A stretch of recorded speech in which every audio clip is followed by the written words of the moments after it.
c'est certainement le plus ancien sport qui a été pratiqué en France, puisqu'on pratique le jeu de paume depuis le XIIIe siècle, sous la forme à l'époque ça s'appelait la longue paume, ça se pratiquait en plein air, sur un terrain de 70 mètres de long.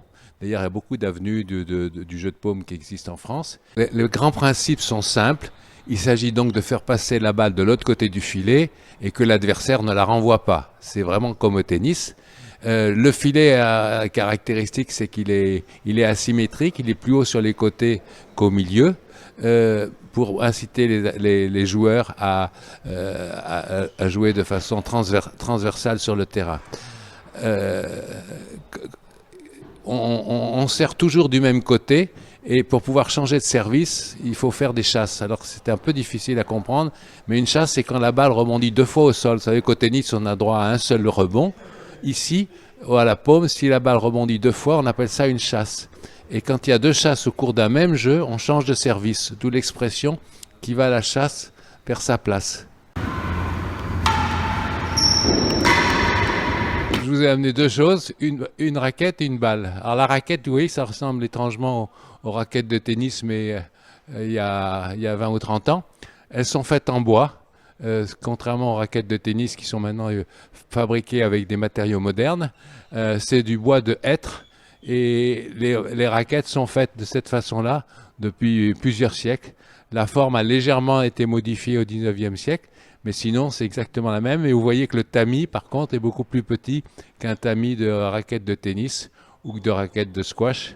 Et vous remarquez aussi que la raquette est asymétrique, avec un côté qui est plus plat que l'autre, ici, pour permettre de remonter des balles, comme on dit, qui sont très coupées et qui ne rebondissent pas. Donc les relever pour les faire passer de l'autre côté du filet. La balle, elle fait 72 grammes. Elle a la forme d'une balle de tennis, mais elle est pleine en fait. Et je vais vous la lancer, vous allez voir comment elle rebondit sur le plancher. Alors, un court de jeu de paume, c'est une surface de 30 mètres de long sur 12 mètres de large, avec un toit, qui est ici, on a la chance, une verrière, qui se situe à 15 mètres de haut. Donc, vous voyez, c'est un grand volume pour pouvoir permettre aux joueurs de faire tous les coups inimaginables.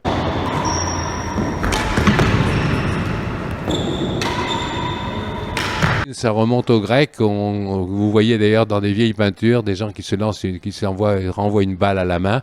Donc il n'y avait pas de raquette, ça se jouait à la main. D'où d'ailleurs l'expression jeu de paume, parce que pendant très longtemps, on a joué au jeu de paume avec la main. Et ce n'est qu'au XVIe siècle qu'on a inventé la raquette, parce que pour les bourgeois, ils abîmaient leurs mains en jouant de cette façon-là. Donc avec une raquette, ça faisait moins mal à la main, on pouvait continuer et jouer plus longtemps. Ce qui est important, effectivement, c'est la façon de se comporter sur le terrain, qu'on pourrait appeler d'un mot anglais le fair play. Par exemple, on se salue toujours quand on démarre une partie avec la raquette qu'on met devant sa face, comme les judokas qui font une inclinaison avant de démarrer un tournoi, une compétition. Ben nous, c'est pareil, on dit bonjour, on demande à l'adversaire s'il est prêt pour pouvoir recevoir le service. La technique pour gagner, il n'y a pas de technique, il faut être le meilleur.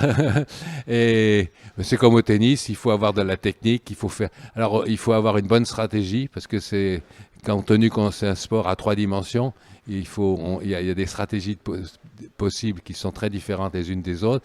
Il faut avoir la volonté de gagner, et puis aussi se faire plaisir et pas trop stresser. Je crois que c'est comme un peu dans tous les sports.